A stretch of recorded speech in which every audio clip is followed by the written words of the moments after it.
Hello, students. Welcome to Success Samrat classes. And our session for today is absorption and movement of water in plants. Now, there are two words, absorption and movement. What is absorption? In this chapter, absorption means absorption of water by plants through root hairs and its transport or translocation to the higher ends. Now, most important thing is what is water?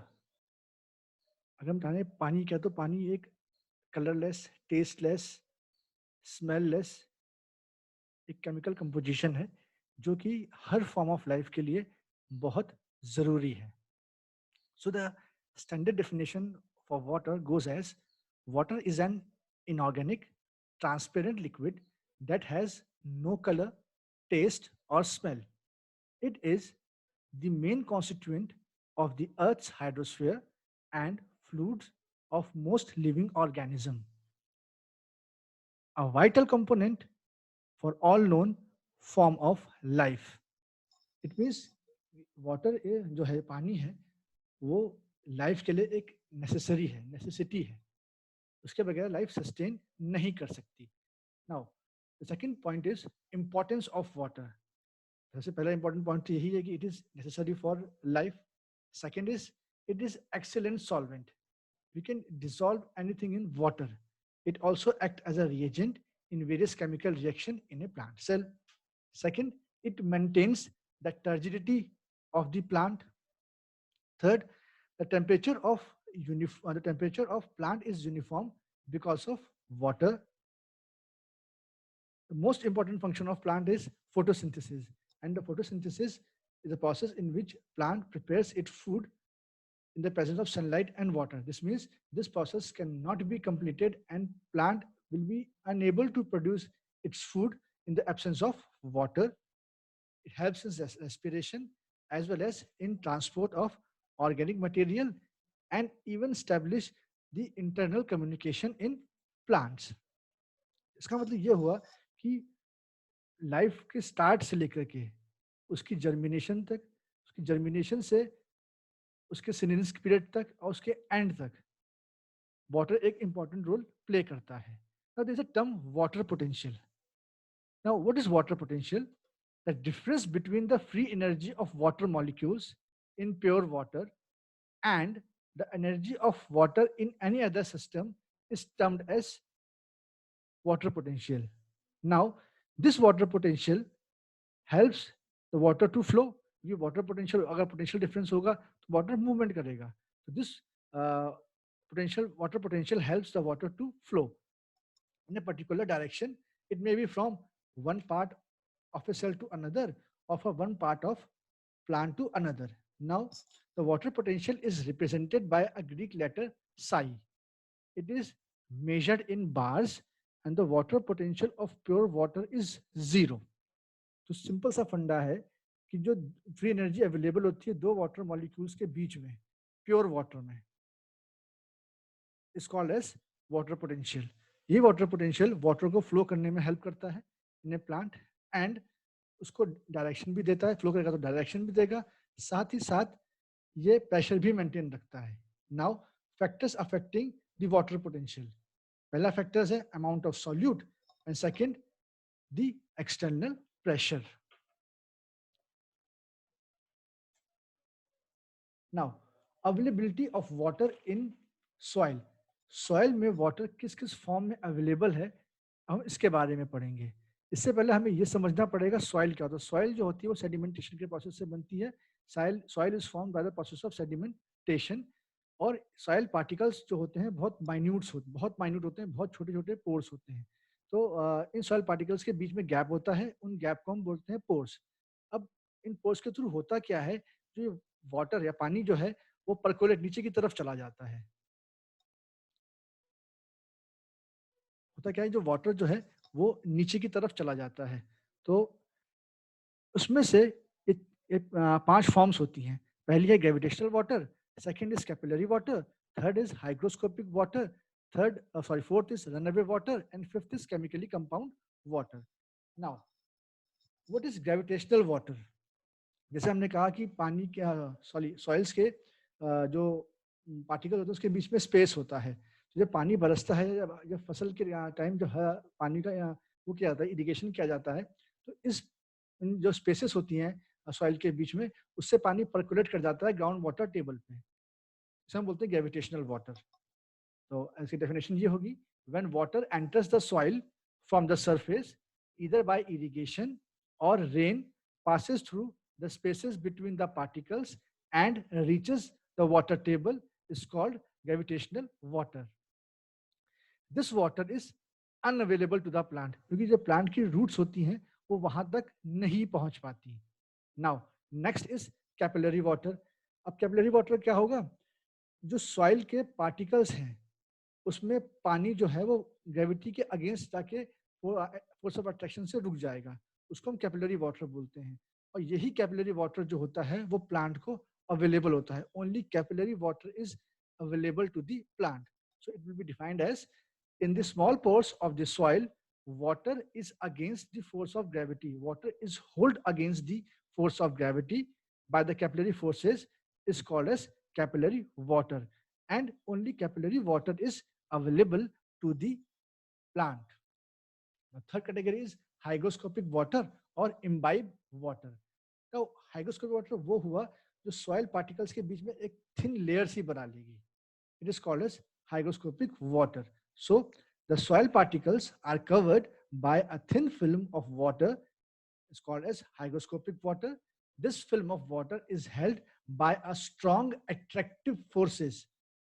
अभी फिर से repeat कर रहा हूँ. This thin film of water is held by strong attractive forces between the soil particles and the water molecules. Therefore, this water is also not available to the plant. अब next दो category आती हैं, run away water and chemically compound water. Run away water जो हुआ, बारिश हुई और पानी जो बह गया, तो it's also of no use for plant. So the major part, the runaway water, it is a major part of the rain water which flows on the surface of the soil is called as runaway water. Now the last is chemically combined water.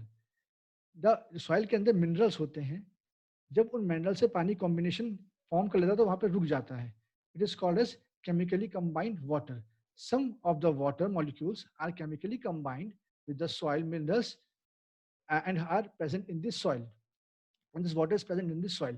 So among these five, only and only capillary water is available to the plant, which is absorbed by root hairs. Now the next topic is plant transport in plants. Basically it is transport of water in plants. अब there are various processes. First is absorption. Plant जो है पहले पानी को absorb करता है, तो वो एब्जॉर्ब होकर प्लांट पानी कैसे मूव करेगा प्लांट में, उसके प्रोसेसेस होते हैं diffusion, osmosis and plasmolysis and imbibition. And now the first topic, it is diffusion. Now what is diffusion? Diffusion में क्या होता है? Is a movement of particles from higher concentration region to low concentration region. Okay, तो एक lemon की भाषा में कि हाई कंसंट्रेशन की तरफ से जब कोई पार्टिकल्स मूव करेंगे लो कंसंट्रेशन की तरफ उसको हम बोलेंगे डिफ्यूजन. इसका बेस्ट एग्जांपल होता है कि एक कमरे में आप परफ्यूम स्प्रे कर दीजिए और थोड़ी देर बाद उस कमरे में जाइए तो वो कमरा खुशबू से महक जाता है. This happens due to the process of diffusion. Now if you go by the definition is the movement of molecules or ions of a solute or a solvent, be it a solid, liquid or gas, from the region of its higher concentration to that of its lower concentration. Or the standard definition is the net movement of a substance from an area of its higher chemical potential into an area of its lower chemical potential as a result of random translational kinetic motion of molecules and motion of molecules or atoms or ions. Now अब diffusion हो रहा है, इसमें कुछ pressure भी लगता होगा, इसको बोला जाता है डिफ्यूजन प्रेशर। जब ये प्रोसेस होता है तब जो मॉलिक्यूल्स डिफ्यूज हो रहे होते हैं वो एक दूसरे पे प्रेशर एक्सर्ट करते हैं, इसको बोलते हैं diffusion pressure. So it may be explained as it may be explained like this: that during the process of diffusion, the diffusion ions or molecules exert a pressure in the exert a pressure is called as diffusion or diffusion pressure। मतलब जब हमने pump से क्या external pressure लगाया bottle पे जिसके अंदर perfume है, जब वो प्रेशर लगाया तो उसके अंदर मोशन मूवमेंट हुआ, उस मूवमेंट ने बाहर की तरफ प्रेस किया तो जो लिक्विड के अंदर मॉलिक्यूल्स हैं वो एक दूसरे को पुश करते हैं, उस प्रेशर को बोलते हैं हम डिफ्यूजन प्रेशर। और आप ध्यान रखिएगा, diffusion pressure is always directly proportional to the concentration of the number of diffusing particles. जितने ज्यादा पार्टिकल डिफ्यूज होंगे उतना ज्यादा ही आपका डिफ्यूजन प्रेशर होगा। Now factors affecting the rate of diffusion. First, temperature. Diffusion is directly proportional to temperature. It means जितना ज़्यादा diffusion ज़्यादा temperature होगा उतना ज़्यादा diffusion होगा। Now, density second. Density follows Graham's law of diffusion. That is, the rate of diffusion is inversely proportional.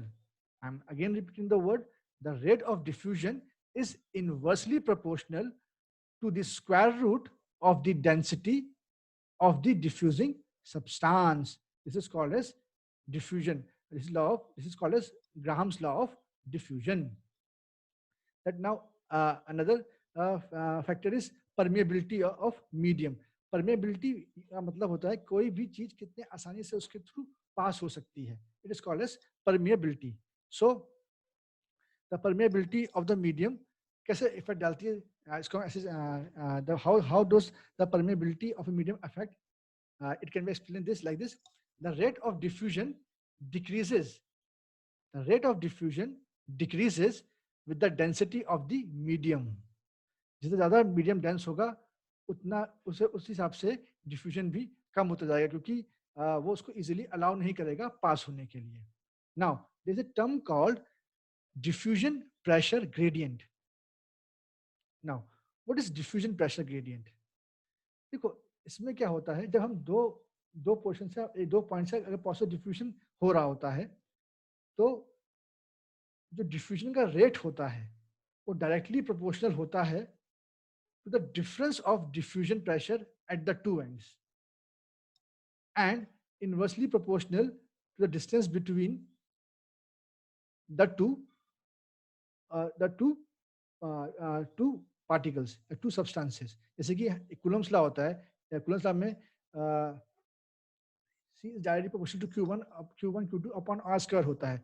जैसे कि in Coulomb's law charge is directly proportional to Q1 upon Q1 Q2 upon R square. इसका मतलब क्या हुआ कि जो coulomb से जो फोर्स है या कूलम वो चार्ज के डायरेक्टली प्रोपोर्शनल है और उसके डिस्टेंस के इनवर्सली स्क्वायर के इनवर्सली प्रोपोर्शनल है. उसी तरीके से यहाँ पर the rate of diffusion is directly proportional to the difference of diffusion of pressure. मतलब इन दोनों के डिफ्यूजन के बीच में इन दोनों का प्रेशर का डिफरेंस, इन दोनों के प्रेशर के डिफरेंस होगा, डिफ्यूजन प्रेशर का डिफरेंस होगा उसमें उसके डायरेक्टली प्रोपोर्शनल होगा जो और इन दोनों के बीच का जो डिस्टेंस होगा उसके इनवर्सली प्रोपोर्शनल होगा. नाउ इंपॉर्टेंस ऑफ डिफ्यूजन देखिए, बाय एब्जॉर्प्शन एंड डिस्ट्रीब्यूशन. मतलब डिफ्यूजन में प्रोसेस एब्जॉर्प्शन होता है और डिस्ट्रीब्यूशन का होता है, तो ये सेल के अंदर मॉइस्चर को रिटेन करता है. सेकंड, ये आयंस को स्प्रेड होने में हेल्प करता है throughout the protoplast of the cell. Third, transpiration. Transpiration is the process of exchange of gases. ये उसके टेम्परेचर को प्लांट के मेंटेन करने में हेल्प करता है. और अरोमा इन फ्लावर्स, जो हमारे रात के फूल पौधे होते हैं जो कि रात को पॉलिनेशन शो करते हैं, वो कैसे कर पाते हैं? उनके अंदर से एक बेहतरीन खुशबू आती है, वो खुशबू इंसेक्ट को अट्रैक्ट करती है, तो ये खुशबू जो निकलती है प्लांट से वो भी डिफ्यूजन के प्रोसेस से निकलती है. So now here diffusion is completed. Next topic is osmosis. What is osmosis? अगर osmosis is just like diffusion, osmosis भी बिल्कुल डिफ्यूजन की तरह होता है. बस इसमें जो फर्क होता है कि डिफ्यूजन में कोई सेमी परमिएबल या सेलेक्टिवली परमिएबल मेम्ब्रेन नहीं होती, ऑस्मोसिस में पाई जाती है. There is a semi permeable membrane in the process of osmosis. Now, therefore, a layman definition will be osmosis is the diffusion of water from its pure state or dilute solution into a solution or stronger solution when two are separated by a semi permeable membrane. मतलब process diffusion क्या था? Diffusion में high concentration से lower concentration की तरफ move कर रहा था, वैसे ही ऑस्मोसिस में भी हो रहा है. बस फर्क इतना है कि ऑस्मोसिस में एक सेमी परमिएबल मेम्ब्रेन है. The standard definition for osmosis is the movement of solvent और water molecules from the region of their higher diffusion pressure और free energy to the region of their lower diffusion pressure or free energy across the semi permeable membrane. हमें सिर्फ एक फंडा याद रखना है जो कि डिफ्यूजन क्रिएट करता है, डिफरेंस क्रिएट करेगा ऑस्मोसिस में और डिफ्यूजन में. वो ये है कि डिफ्यूजन का जो प्रोसेस है उसमें कोई भी सेमी परमिएबल मेम्ब्रेन नहीं होती, वेयर एज जो ऑस्मोसिस का प्रोसेस है उसमें सेमी परमिएबल मेम्ब्रेन होती है. अब सेमी परमिएबल मेम्ब्रेन दो, there can be two type of membrane. It can be semi-permeable, it can be selectively permeable. Now, what is semi-permeable membrane? The membrane which permits the movement of solvent molecules through them, but prevent the movement of solute particles is called as semi-permeable membrane. अब देखिए इसको समझने का तरीका क्या है. आपने liquid लिया, फॉर एग्जाम्पल आप एक ग्लास ऑफ पानी लीजिए, टेक 1 ग्लास ऑफ वाटर और उसमें मिट्टी मिला दीजिए. ओके, और उस मिट्टी को फिल्टर पेपर पर रख दीजिए और उस ग्लास को पहले उस एक फिल्टर 3 चीजें लीजिए. एक ग्लास लीजिए, उसमें थोड़ा पानी लीजिए और उसमें एक मट्टी को मिला लीजिए. नाउ टेक अनदर बीकर, उसके ऊपर एक फिल्टर पेपर लगाइए या कोई नॉर्मल सा पेपर लगाइए जो क्या करेगा, एक छन्नी का काम करेगा, सीव का काम करेगा. अब आप उसके ऊपर से पानी धीरे धीरे डालिए. थोड़ी देर में क्या होगा, जब आप पूरा पानी डाल लेंगे तो आपको उस पेपर के ऊपर आपको डिपोजिशन मिलेगा. ठीक है, उसने सॉल्यूट को सॉल्वेंट से सेपरेट कर दिया. और तो ये काम कर रहा है सेमी परमेबल मेम्ब्रेन. तो अभी हमने वही देखा, वही पढ़ा कि the semi permeable membrane is a membrane which permits the movement of solvent molecules through them but prevent the movement of solute particles, whereas on the contrary the selective permeable membrane or differentially permeable membrane semi permeable membrane function करती है पर वो कुछ degree तक, at certain extent तक solute को भी पास होने देती है. ये इन दोनों में डिफरेंस होता है. अब आती है बात कि ऑस्मोसिस कितने तरीके के होते हैं. तो there are two types of osmosis. First is endoosmosis and second is exoosmosis. Now what is endoosmosis? Endoosmosis वो प्रोसेस होता है जिसमें हम पानी की एंट्री को अलाउ करते हैं. ओके, फॉर एग्जांपल आप एक किशमिश को लीजिए, रेजिन, और उसको आप सोक कर दीजिए पानी में, कुछ देर बाद फूल जाती है. That is the example of endosmosis. और वो वही किशमिश अंगूर से बनती है. तो अगर आप उस अंगूर को आप थोड़ी देर धूप में रख दें या किसी सॉल्ट सोल्यूशन में रख दें तो वाटर को रिलीज कर देता है. So it is called as exosmosis. So जो ऑस्मोसिस के दो प्रोसेसेस हैं, endosmosis and exosmosis. In endosmosis we allow the intake of water, whereas in exosmosis we allow the exit of water. Now, what is reverse osmosis? Reverse osmosis, it is the process that allows removal of water molecules from various contaminants through a semi-permeable membrane. This is called as hyperfiltration. This process also known as hyperfiltration. मतलब water को अलग कर देना और उसके constituent parts को अलग कर देना is called as reverse osmosis और hyperfiltration. अब बात ये आती है कि ऑस्मोटिक प्रेशर क्या होता है, या हम इसे ऐसे समझ सकते हैं, अगर ये प्रोसेस ऐसे चलता रहेगा तो रुकेगा नहीं, तो इस प्रोसेस को हम कंट्रोल कैसे करेंगे, हम इस प्रोसेस को कंट्रोल करेंगे ऑस्मोटिक प्रेशर से। सो what is osmotic pressure? Osmotic pressure वो प्रेशर होता है जिसको हम एक्सटर्नली लगाते हैं ऑस्मोसिस को रोकने के लिए, और कुछ नहीं। So the osmotic pressure of a solution is equivalent to the pressure which must be exerted upon it to prevent the osmosis। मतलब ये वो प्रेशर है जो ऑस्मोसिस को स्टॉप करता है, प्रोसेस ऑफ, या फिर ये कह सकते हैं ये वो प्रेशर है जो ऑस्मोसिस के प्रोसेस को कंट्रोल करता है। In other words, it is the maximum amount of pressure that can be developed in a solution separated from pure water by a semi-permeable membrane. Okay, now अगर ये एक term है, इसका कोई सिंबल भी होगा, तो इसको हम डिनोट करते हैं पाई से, और इसकी यूनिट होती है pascal. Therefore, 1 pascal is equal to 1 newton पर मीटर स्क्वायर। अब इसकी इंपॉर्टेंस क्या है? What is the importance of osmosis? First, the entry of soil water into the root is carried out by the process of osmosis. जो soil से plant के अंदर, root के अंदर पानी जो आता है वो ऑस्मोसिस से आता है। सेकंड, जो सेल से सेल में मूवमेंट होता है पानी का, वो भी प्रोसेस ऑस्मोसिस के थ्रू होता है। जो लिविंग सेल्स टर्जिट रहते हैं एंडोऑस्मोसिस के प्रोसेस के थ्रू, वो भी ऑस्मोसिस का ही प्रोसेस है। जो लीव्स हमारी होती हैं, जो एक्सपेंडेड हो जाती हैं, टर्जिड होती है, मतलब फूली सी रहती हैं, वो भी ऑस्मोसिस की वजह से रहती हैं।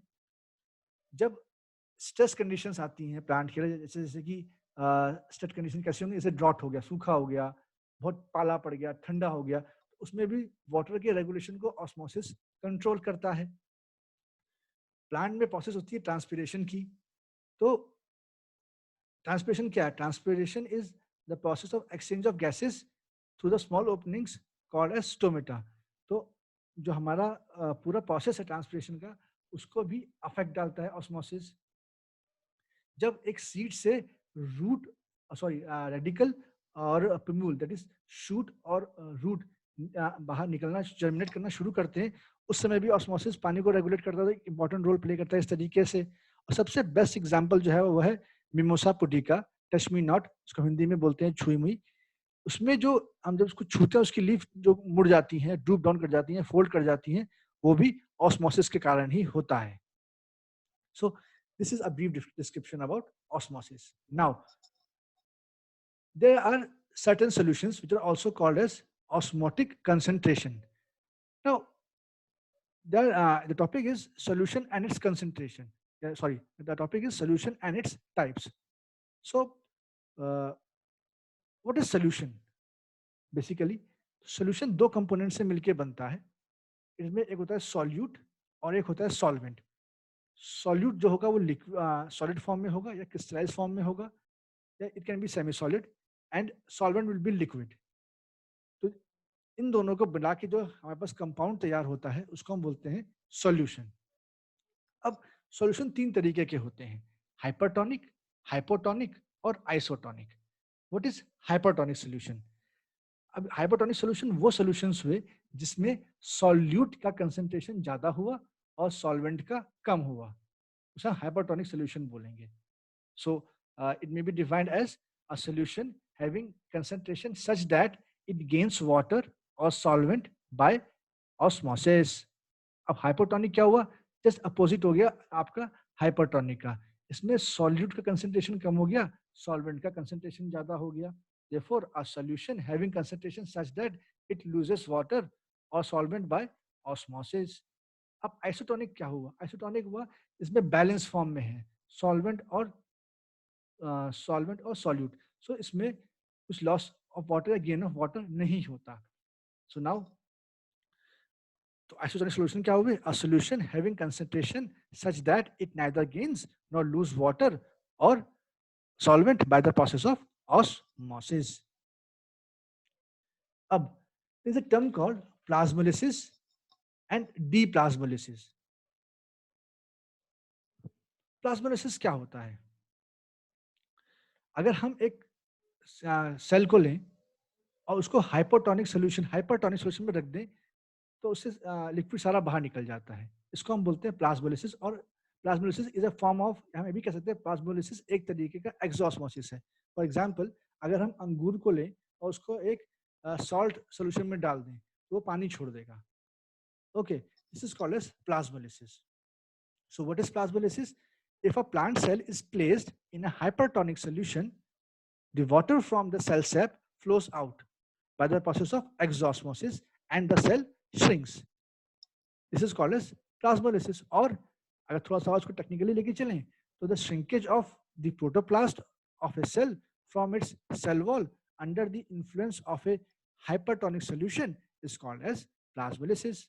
अब अगर प्लाज्मोलिसिस हो रहा है, इसका अपोजिट भी कोई ना कोई प्रोसेस होगा, उसको हम बोलते हैं डी प्लाज्मोलिसिस।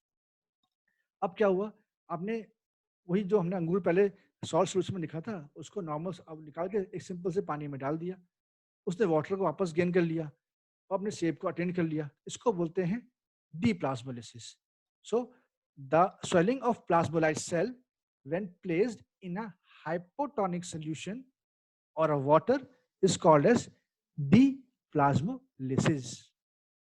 नाउ यहाँ पे प्लाज्मोलिसिस में दो स्टेजेस होते हैं। There are two stages during the process of plasmolysis. एक होती है इंसिपिएंट प्लाज्मोलिसिस और दूसरी होती है एविडेंट प्लाज्मोलिसिस। तो इंसिपिएंट प्लाज्मोलिसिस इनिशियल स्टेजेस होते हैं जहां में पता चलने लग जाता है कि यहाँ पे अब प्लाज्मोलिसिस शुरू हो गया है, उसको हम बोलते हैं इंसिपिएंट plasmolysis.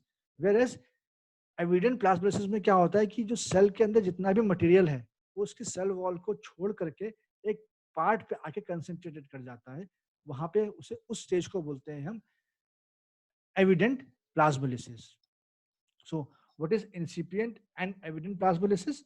The stage at which shrinkage of cell contents from the cell wall is detectable is called as incipient plasmolysis, whereas the stage when the cell wall has reached its limit, अपना maximum contraction कर चुकी है, the cell wall has reached the limit of contraction and the cytoplasm get detached from the cell wall, attaining a spherical shape is called as evident plasmolysis. Now, what is the importance of plasmolysis? पहला importance ये है, it proves कि cell wall semi permeable membrane है और elastic है। दूसरा, it helps in measuring the osmotic pressure. ये process सिर्फ और सिर्फ लिविंग सेल्स ही शो कर सकते हैं। और इसका बेस्ट एग्जांपल होता है जब हम अचार बनाते हैं। हम अचार या कोई जैम या जेली बनाते हैं, उसमें हम अचार में नमक ऐड करते हैं और जैम एंड जेली में शुगर ऐड करते हैं। क्यों होता है? क्योंकि जब हम किसी चीज को अचार बना रहे होते हैं तो उसमें नमक इसलिए डाला जाता है क्योंकि जो जिस चीज का अचार बना रहे हैं उसमें अगर उसके अंदर फंगल या बैक्टीरियल इन्फेक्शन है तो वो स्पोर्स की फॉर्म में बढ़ेगा, तो वो स्पोर्स को किल कर देता है। ये इसका बेस्ट एग्जाम्पल है प्लाज्मोलिसिस का। और जो हमारे टेनिस के लॉन्स होते हैं उसमें जो वीड क्या होते हैं, वीड जो होते हैं अनवांटेड प्लांट्स होते हैं, उसको किल करने का सबसे आसान तरीका होता है प्लाज्मोलिसिस। उसमें सॉल्ट डाल देते हैं और प्लांट परमानेंटली खत्म हो जाते हैं। ये इसकी इंपॉर्टेंस है। Now imbibition. What is imbibition? बरसातों में अगर हमने खिड़कियां बंद कर रखी हैं, बरसातों आने से पहले हमने अगर खिड़कियां बंद कर रखी हैं तो वो वाटर को एब्जॉर्ब करके हार्ड हो जाती है, ओपन नहीं होती जल्दी से। ये प्रोसेस जो एब्जॉर्प्शन ऑफ वाटर होता है इसको इम्बाइबेशन बोलते हैं, इसमें कोई सोल्यूशन नहीं बनता इम्बाइबेशन में। अभी आपने पढ़ा डिफ्यूजन में बनेगा, ऑस्मोसिस में बनेगा, प्लाज्मोलिसिस में बनेगा, कोई ना कोई सोल्यूशन बनता है, बट इम्बाइबेशन में कोई सोल्यूशन नहीं होता। It is just a process of absorption. इसका दूसरा एग्जांपल ये होता था कि पहले एंशिएंट टाइम में क्या करते थे लोग, रॉक के बीच में लकड़ी डाल देते थे या एक लकड़ी काट के अटका देते थे, और जब बारिश पड़ती थी तो लकड़ी फूलती थी, फूलने से वो रॉक्स टूट जाती थी। ये भी प्रोसेस एक एम्बाइबेशन का होता है। ये इसे एम्बाइबेशन कहते हैं। So what is the definition of imbibition? The absorption of water by the solid particles of a substance without forming a solution is called as imbibition. The solid particles which absorb water or any other liquid is called as imbibants, whereas the liquid which is imbibed is called as imbibate. दो चीजें हैं, जो उस liquid को absorb करेगा उसको imbibant बोलेंगे, और जो लिक्विड एब्जॉर्ब हो रहा होगा उसको इम्बाइबेट बोलेंगे. The imbibate is held in between or over the surface of particles of solid substances through the process of capillary or adsorption. Capillary और एब्जॉर्प्शन, जैसे हमने पढ़ा था capillary body against the gravity held होता है, वैसे इसमें भी अगेंस्ट नॉर्मल कंडीशंस के अगेंस्ट वाटर एब्जॉर्ब होता है. अब क्या हुआ, एड्सॉर्प्शन. एड्सॉर्प्शन जो है वो एक सरफेस फिनोमेना होता है. therefore imbibition is also a process of adsorption. And what is absorption? Adsorption, a surface phenomena where substances in solution migrate to a surface, building up to a higher concentration than in the rest of the solution.